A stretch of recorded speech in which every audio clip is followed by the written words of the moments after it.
राघव जुएल एक ऐसा नाम जिसे ऑडियंसेस ने पहले डांसर के रूप में नोटिस किया, फिर होस्ट और कॉमेडियन के रूप में पसंद किया एंड किल के बाद एक एक्टर के तौर पर सीरियसली लेना शुरू कर दिया। तो अभी किल में ना राघव का परफॉर्मेंस इतना ज़्यादा डिस्कस हुआ था कि उनके फैंस को लगा था अब अगर राघव को एक प्रॉपर सोलो फिल्म मिलती है तो शायद वो कुछ बड़ा कर सकता है। एंड जिसके कुछ टाइम बाद ना आई राघव जुएल की सोलो फिल्म अभी रिसेंटली में भाई तेरा स्टार है। तो अभी ना फिल्म के नाम से ही एक्सपेक्टेशन थी कि राघव की कॉमेडी और उनकी क्वर्की पर्सनालिटी, उनका यूनिक स्क्रीन प्रेजेंस एक फुल फ्लेजेड एंटरटेनमेंट क्रिएट करेगा। लेकिन अभी ना रिलीज़ के सिर्फ कुछ दिनों बाद ही पिक्चर पूरे तरीके से डिफरेंट देखने को मिल रहा है। थिएटर्स में ऑडियंसेस नहीं पहुंची, कलेक्शन बहुत लो रहा और क्रिटिक्स का रिएक्शन भी लार्जली मिक्स्ड और नेगेटिव रहा। तो अभी ना यहाँ पे सवाल ये है, आखिर राघव जुएल की फिल्म में प्रॉब्लम क्या थी? क्या ऑडियंसेस राघव को लीड एक्टर के रूप में एक्सेप्ट करने के लिए रेडी है भी या नहीं, या फिर प्रॉब्लम राघव नहीं फिल्म खुद थी? तो आज ना हम इस पूरी स्टोरी को डिटेल में समझेंगे। भाई तेरा स्टार है 30 जुलाई 2026 को थिएटर में रिलीज़ हुई। फिल्म का ओपनिंग डे कलेक्शन रिपोर्ट्स के अकॉर्डिंग लगभग 23 से 25 लाख तक रहा था। और सबसे ज़्यादा परेशानी वाली बात तो ये थी कि दूसरे दिन पर फिल्म ने कोई भी मीनिंगफुल जंप नहीं किया था। मतलब ये कहना बिल्कुल भी गलत नहीं होगा, ओपनिंग डे के कंपैरिजन में अप्रॉक्सीमेटली 76% का क्रैश। एंड ये ना यूजुअली एक बहुत ज़्यादा क्लियर सिग्नल होता है। ऑडियंसेस ने फिल्म को कंटिन्यू करने के लिए ना कोई भी स्ट्रॉन्ग बात नहीं बोला या फिर कोई भी स्ट्रॉन्ग रीज़न नहीं दिया। 8 अगस्त के आसपास अवेलेबल रिपोर्ट्स में फिल्म का इंडियन नेटवर्थ रफली 1.1 करोड़ रेंज में पहुंचता दिखाई दे रहा है। और यही ना एक चीज़ समझना ज़रूरी है, सिर्फ लो क्वालिटी ओपनिंग का मतलब ये नहीं होता कि फिल्म ऑटोमेटिकली फ्लॉप है। कभी कभी फिल्म फ्राइडे को लो ओपन करती है लेकिन सैटरडे संडे को ऑडियंसेस बढ़ती है। बट भाई तेरा स्टार है कि कास्ट में प्रॉब्लम ये थी कि ग्रोथ आई ही नहीं। एंड इसका आंसर सिर्फ एक नहीं है। एक्चुअली फिल्म की सबसे बड़ी प्रॉब्लम थी राघव जुएल का टैलेंट और फिल्म की राइटिंग के बीच में मिसमैच। बिकॉज राघव की एक बहुत ज़्यादा स्पेसिफिक कॉमिक पर्सनालिटी है। उनका ह्यूमर, ऑकवर्डनेस, एक्सप्रेशन, टाइमिंग और अनप्रिडिक्टेबल बिहेवियर से आता है। ऑडियंसेस उन्हें देखकर नेचुरली एक्सपेक्ट करती है कि वो कुछ अनयूजुअल करेंगे। लेकिन एक एक्टर की पर्सनालिटी को पूरे फिल्म कैरी करने के लिए सिर्फ फनी मूवमेंट्स इनफ नहीं होते, उसके लिए स्ट्रॉन्ग स्क्रीन प्ले और मेमोरेबल कैरेक्टर्स भी चाहिए। और यही से अगर देखा जाए ना तो फिल्म वीक पड़ती नज़र आ रही है। एंड रिव्यूज़ देखो तो एक इंटरेस्टिंग पैटर्न देखने को मिलता है। राघव के परफॉर्मेंस को कम्प्लीटली रिजेक्ट नहीं किया गया है। एक्चुअली अगर कुछ रिव्यूज़ देखें ना तो उनकी एनर्जी और कॉमिक टाइमिंग को अप्रिशिएट किया गया है। तो अभी ना यहाँ पे प्रॉब्लम ये थी कि फिल्म उनकी एनर्जी को एक सॉलिड स्टोरी में कन्वर्ट नहीं कर पाई। एंड क्रिटिसिज्म ये था कि फिल्म की फ्रैक्चुअल कॉमेडी में एक साथ इतना कुछ हो रहा था कि कियोस इवेंचुअली एंटरटेनिंग होने के बजाय एग्जॉस्टिंग फील देने लगा। तो क्रिटिक्स का कॉमन पॉइंट क्या था? राघव प्रॉब्लम नहीं थे, फिल्म का मटेरियल प्रॉब्लम था। एंड यहाँ ना एक इंटरेस्टिंग कंपैरिजन बनता है। किल में राघव हीरो नहीं थे, वहाँ उनके पास एक पावरफुल कैरेक्टर था, उनका स्क्रीन टाइम भी कंट्रोल था और कैरेक्टर का इम्पैक्ट काफ़ी ज़्यादा स्ट्रॉन्ग था।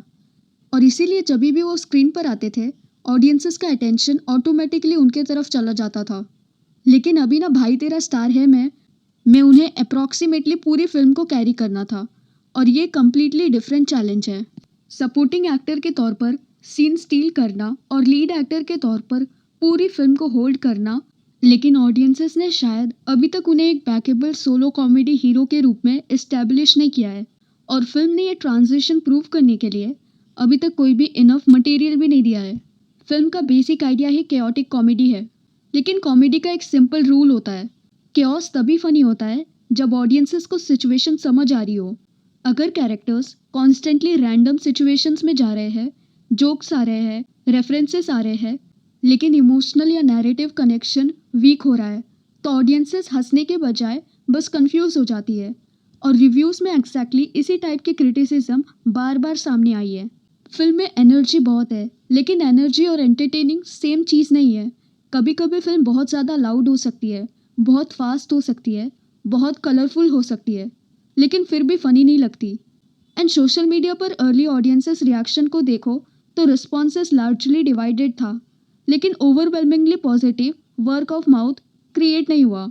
कुछ व्यूवर्स को राघव की परफॉर्मेंस और उनका ट्रेडमार्क स्टाइल एंटरटेनिंग लगा, लेकिन दूसरी तरफ काफ़ी रिएक्शन में स्टोरी, स्क्रीन प्ले और जोक्स को वीक कहा गया।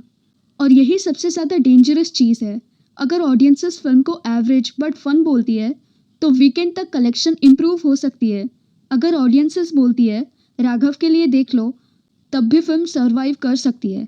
लेकिन जब ओवरऑल रिएक्शन होता है राघव अच्छा है उस फिल्म में लेकिन फिल्म वीक है, तो थियोरेटिकली बिजनेसेस के लिए सिचुएशन डिफ़िकल्ट हो जाती है, बिकॉज ऑडियंसेस एक्टर को अप्रिशिएट कर सकती है without buying a ticket for the movie. और एक और प्रॉब्लम इग्नोर नहीं किया जा सकता।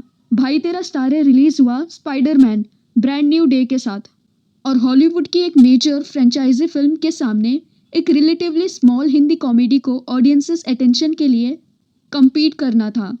ट्रेड कवरेज ने भी डायरेक्ट क्लैश को फिल्म के स्ट्रगल का एक फैक्टर माना। एंड अभी ना इसका मतलब ये नहीं है कि हम सारे फेलियर्स का ब्लेम स्पाइडरमैन पर डाल देते हैं। एक्चुअली ये आर्ग्यूमेंट कंप्लीट नहीं होगा, क्योंकि अगर फिल्म का word of mouth extremely strong होता तो वो कंपटीशन के बावजूद कुछ ऑडियंसेस पुल कर लेती। प्रॉब्लम ये थी कि फिल्म को एक तरफ मैसिव कंपटीशन मिला और दूसरी तरफ उसके पास ऑडियंसेस को कन्विंस करने वाला स्ट्रॉन्ग पॉजिटिव बस नहीं था। सो कंपटीशन ने प्रॉब्लम तो बढ़ाया, लेकिन प्रॉब्लम क्रिएट सिर्फ कंपटीशन से नहीं। रिलीज से पहले राघव की पॉपुलैरिटी को देखते हुए फिल्म के अराउंड क्यूरियोसिटी काफ़ी ज़्यादा थी। राघव की जर्नी देखा जाए तो काफ़ी ज़्यादा इंटरेस्टिंग है। डांस इंडिया डांस से लेकर होस्टिंग, कॉमेडी और फिर एक्टिंग तक। किल के बाद उनकी क्रेडिबिलिटी और ज़्यादा इंक्रीज हुई। इसीलिए थियोरेटिकली भाई तेरा स्टार है के पास एक नेचुरल ऑडियंस थी। लेकिन जब ऑडियंसेस पूरा 1 घंटा 45 मिनट की फिल्म देखने बैठती है तो सिर्फ पर्सनालिटी से काम नहीं चलता। स्टोरी भी चाहिए, पे ऑफ भी चाहिए, कैरेक्टर्स भी चाहिए और सबसे इम्पॉर्टेंट और ऐसा रीज़न चाहिए कि ऑडियंसेस थिएटर से निकलने के बाद अपने फ्रेंड्स को बोल सके भाई ये फिल्म देख, काफ़ी अच्छी है। So yeah guys, that's it for today's video. Do let me know your opinion via comments in the comment section. Thank you for watching and don't forget to like, share and subscribe to my channel. आगे आने वाली इसी तरह के trendy topic से जुड़े रहने के लिए stay tuned.